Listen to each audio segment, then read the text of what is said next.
You are doubly mistaken, says he, Mr. Moore, both in your opinion of me and in the judgment you make of things. For as I have not the capacity that you fancy I have,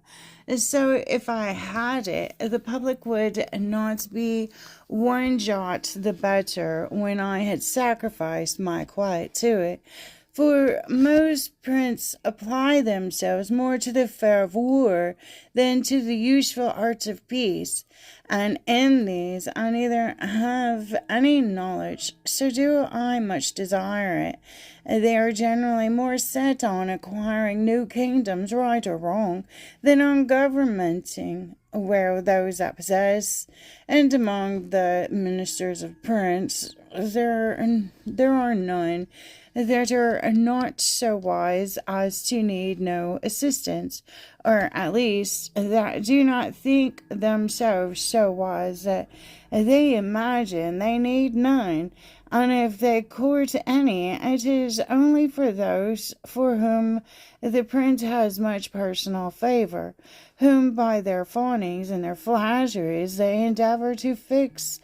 to their own interests. And indeed, nature has so made us that we all love to be flattered and to please ourselves with our own notions. The old crow loves his young, and the ape her cubs. And now, if any such a court, made up of persons who envy all others, and only admires themselves, a person should but purpose anything that he had either read in history or observed in his travels, the rest would think that the reputation of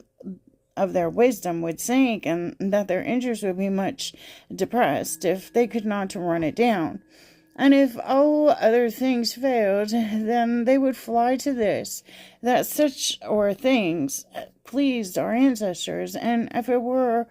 well for us if we could but match them, they would set up their rest on such an answer as a sufficient confutation of all that could be said, as if it were a great misfortune that he should be found the wiser than his ancestors. But though they willingly let go of all the good things that were among those of the former ages, yet if better things are purposed, they cover themselves obstinately with this excuse of reverence to past times. I have met with these proud morsels and absurd judgments of anything in many places, particular once in England, where you ever heard